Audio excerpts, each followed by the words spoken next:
Hey, welcome back to the shop, everybody. Today I'm gonna finish cleaning those bores, and the other thing I'm gonna do right now, actually, I was able to reconstitute some, just get the plug out of it, shall we say, of the it's the right stuff gasket maker. Anyways, I'm gonna use that to go on the inside of those side bolts, and we're gonna get that done too. So, yep, still got some plugs over there. Anyways, that's what I'm working on today, and let's get it done. All right, I've got a couple pistons in the cylinders, looking good so far. As you can see there, a couple systems. This is 1 and 3. I'm gonna put. I'm working on the odd side, and then I'll go back over and do the even side. I just want to kind of show you the process that I'm doing for doing this. First of all, I already took the chem tool and I cleaned the bores really good. I wasn't seeing anything. Any dirt, anything like that in the cylinders. Then I went back and I used, I have some oil that I use for assembly, and I coated the bores with the assembly lube. Well, excuse me, not assembly lube, but the oil. It's just some lightweight oil that I have used for such purposes. Okay, so that's what I'm working on right now. Kind of wanted to show you the process. Let's go to the other side of the garage. Right. So this is a universal spring compressor. And yeah, that's what it is. All right. So first thing that I do when I pull it out of the pack is here is the ring orientation that I use. And it makes everything just peachy keen lovely. Well, who knows? But that's the orientation that I use. That's right out of the manual. General overhaul procedures. My next piston is number 5. I'll show you what I'm doing. Let's see if I can get this over here on the stand. Adjustment, big thumb in the road.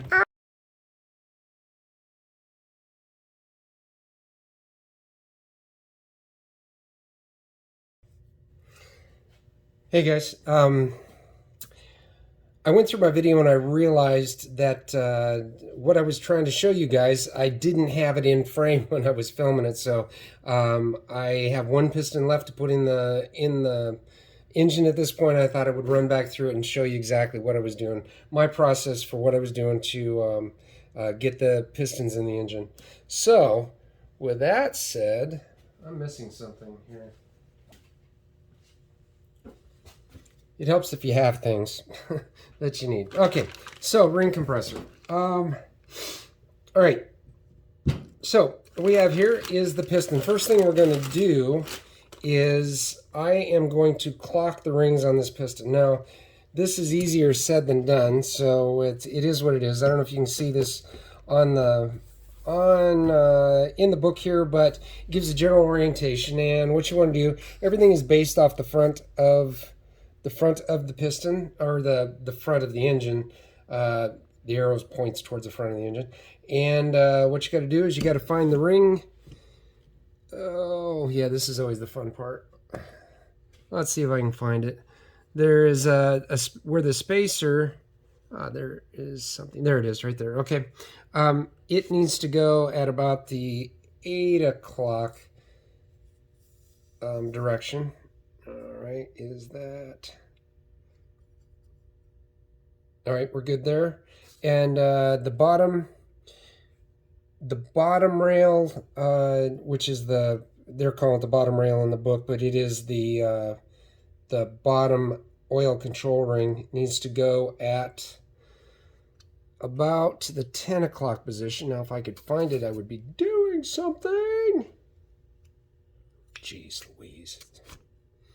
All right, there's that. And the trick here is moving the bottom ring without moving the spacer. So I'm getting it around here. Where did it go? Oh, no! Don't you start moving.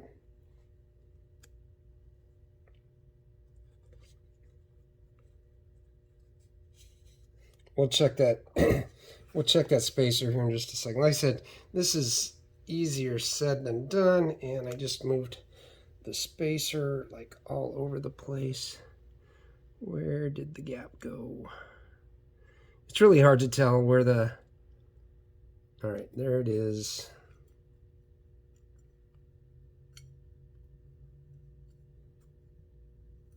Let's move keep that where it belongs, and we'll move the spacer back.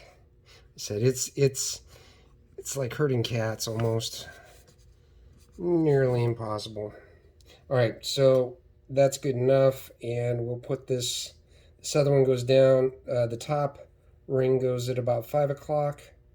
It goes opposite of the bottom ring, the space does. So the idea is you really don't want to line up the ring gaps on the thing. You want them to be on the opposite sides of the piston. And the reason for that is that that's what let oil or compression gases through.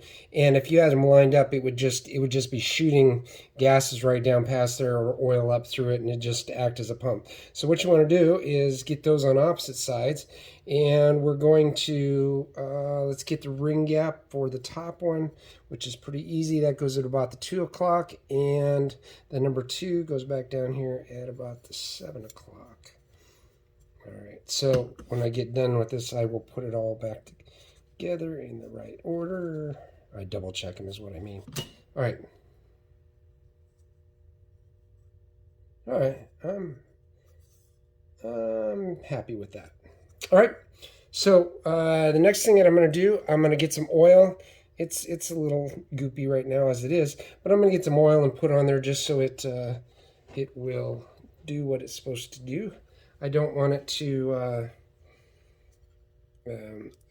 gall or to get stuck in the ring compressor as it's coming out, and I want it to slide down into the bore easily. So that's what the oil is for, and that's what a rag is for. So I'm going to put the ring compressor on it now. Let's see, and it's not big enough.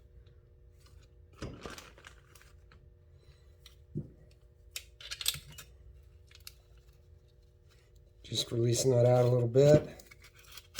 This is a universal one. It works okay. After this one, after this engine, I will probably buy a new one because this one is a little bit worn out, I think. All right, let's get this tightened up in here.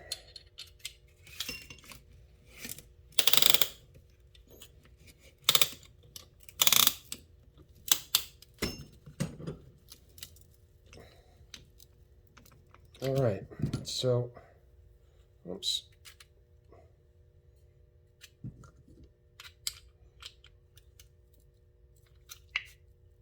All right, close enough. I think we're good. We'll be really careful with it when we put it down in the engine. That's fine. What I like to do is have just a little bit of the skirt sticking out so that this goes in the engine and this stays up on top of the bore. The pistons relatively are fairly tight in the bore, but it is what it is. Okay, so the next thing I'm going to do is I'm going to take the rod caps off. Oh, that's right. One more thing here. I'm going to take the arrow, the direction of where the piston goes, and my hands are all greasy.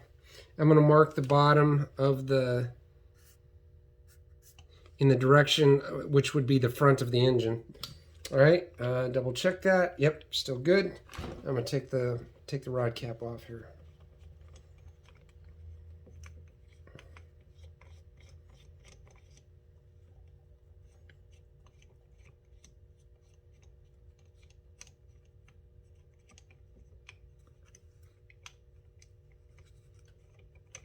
Come on, come apart. Your fingers are all slick. It makes it a little bit more difficult, but is okay. All right, so got that. Take the assembly lube, and we're going to put a little bit on the bearing.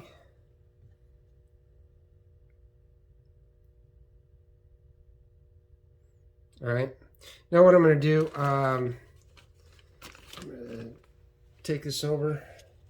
You guys get to go with me. Yay!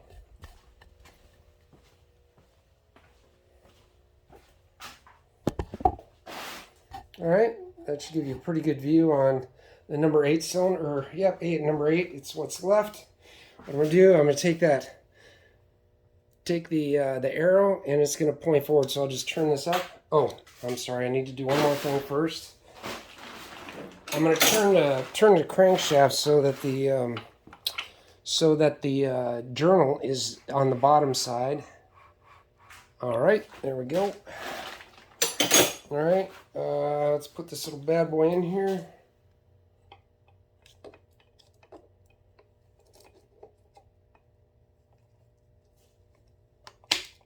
All right, there's that. I'm going to take my hammer and just make sure this is fully seated all the way around. And I'll take the end of the hammer and I'm going to try and guide it with my hand underneath. Actually, no, I'm going to... All right, and that's all it takes to get it into the engine. All right, that's all it takes to get it set into the piston. And these, oh, shut up, make it right. Anyways, so I'm going to push this all the way down and get it onto the journal.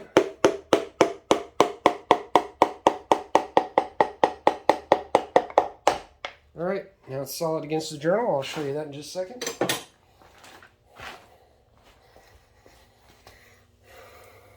Right there. You should be able to see that, right? Right? Okay. So there's the rod, there's the journal, there's the number 7. All right, let's go over and I'll show you what we're doing with the main cap now. All right, so I got the main cap. We're going to do a couple things with it after we get this cap off.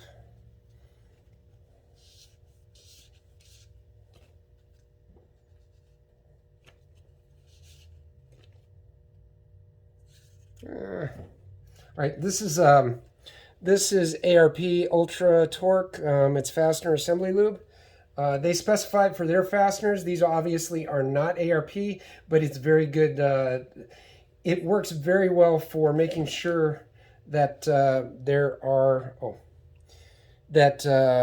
torque is accurate and even. It's the best compound that they come up with to do it. So I'm going to put some, first thing I'm going to do is put some assembly lube on this bearing. All right, then I'm going to take this stuff. I'm going to put a bit around the edges here. It's right at the base of the, oh, dripping on my book, that's a good thing. Okay, right at the shoulder on the bolt, and then I'm going to put just a little bit on the threads, and we're going to call that good. Next thing I'm going to do is take this, and we're going back over to the engine. Woohoo! All right, let's see if I can make this work again. Let's see. I'm going to put this up here, but who knows if you're going to be able to see what I'm trying to show you or not. I'll try. Not a flipping chance. All right, let me see if I can. Huh?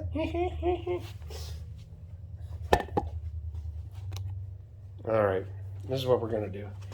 All right, first of all, I'm going to check and make sure that I got the, where are we at? We're going to make the arrow go the right way. That's the reason why I did it, so I know it goes toward the front of the engine. And I will put, you guys can't see shite. Okay, I'm going to put that up on there. And let's get this started. Get the party started.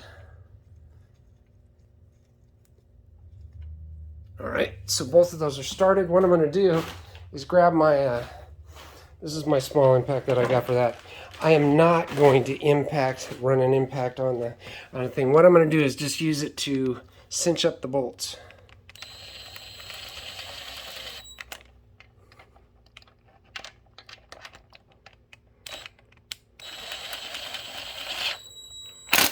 Oh, too much.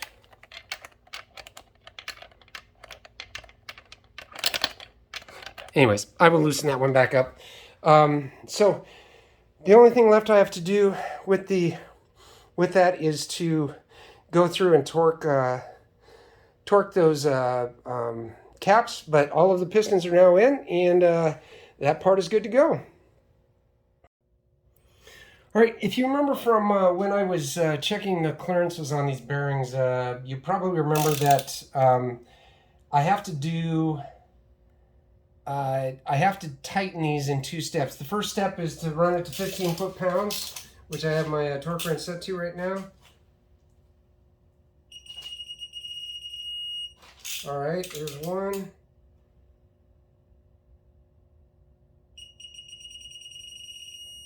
And there's 2. And then after that, I'm going to do the number 2 at the same time. So let's get the number 2 done. Oops, let me double check that.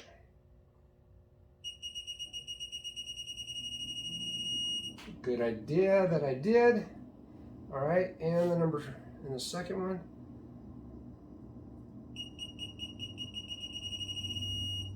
All right, and then I changed it over to the angle, and the angle is 75 degrees. Oops.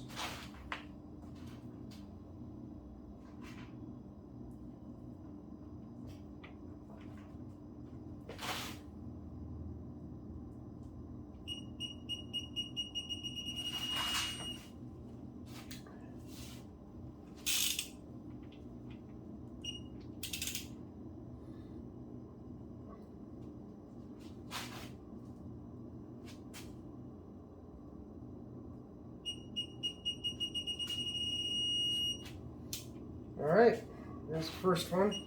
Let's do number 2.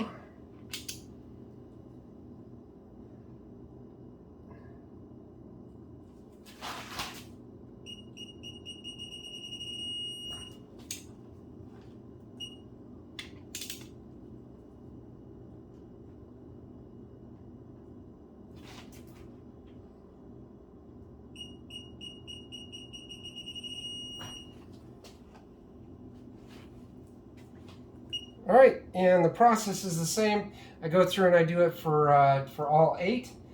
First 2 are done, ready to go, and as soon as I get through with that, then the short block is pretty much all wrapped up. Only thing I have left to do is put on. I have to do the cam plate and then put the timing chain on it, and it's good to go. So.